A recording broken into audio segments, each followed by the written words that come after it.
আসসালামু আলাইকুম প্রিয় ভাই বোনেরা, সবাই কেমন আছেন? আশা করি ভালো আছেন। আলহামদুলিল্লাহ আমিও ভালো আছি।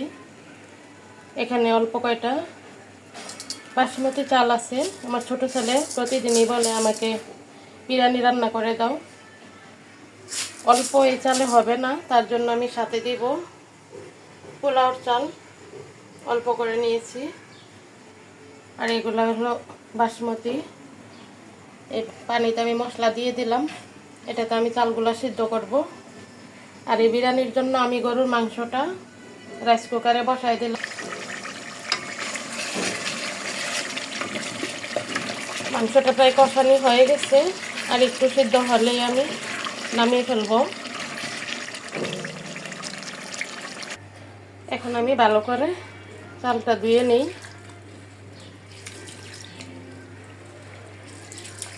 সাথে দিয়ে দিই পোলার চালটাও।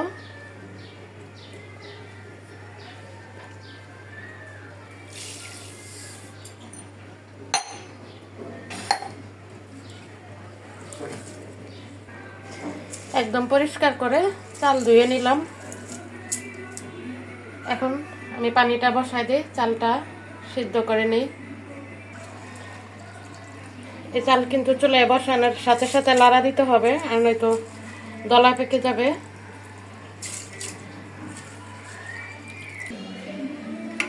পানিটা কিন্তু হালকা হালকা গরম হওয়া শুরু হয়ে গেছে। আর যদি লড়াই না রাখি নিচে লেগে যাবে, আর নয়তো দলা হয়ে যাবে।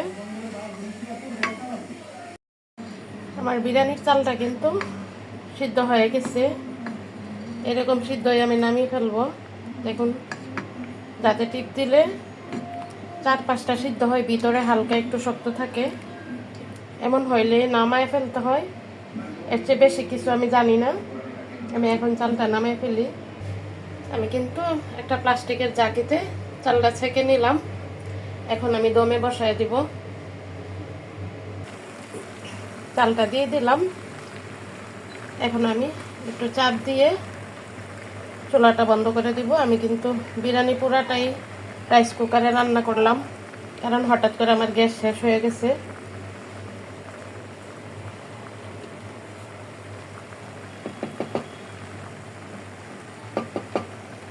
এখন একদম সিদ্ধ হয়ে যাবে।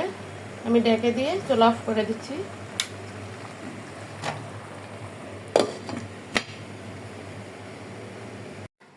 দেখুন ঘরোয়াভাবে আমার কাচ্চি বিরিয়ানি কেমন হয়েছে।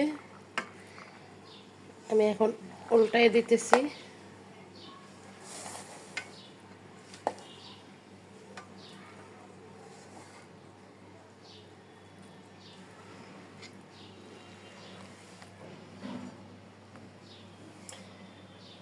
একদম পারফেক্ট হয়েছে আমার দেখায়। আমি কিন্তু এখানে কোনো কালার টালার ইউজ করিনি, একদম নর্মাল মশলা দিয়ে নর্মালভাবে রান্না করেছি। আপনারাও চাইলে ঘরে থাকা চাল দিয়ে এভাবে সুন্দর করে রান্না করে ফেলতে পারেন। এই বিরিয়ানি কিন্তু বাচ্চারা অনেক পছন্দ করে, বিশেষ করে আমার ছেলেরাও পছন্দ করে। রেডি হয়ে গেছে তালহার কাচ্চি বিরিয়ানি। তালহাও চলে আসছে স্কুল থেকে, এখন ওকে খাইয়ে দিই। ভিডিওটা আর বড় করব না। সবাই ভালো থাকবেন। আসসালামু আলাইকুম।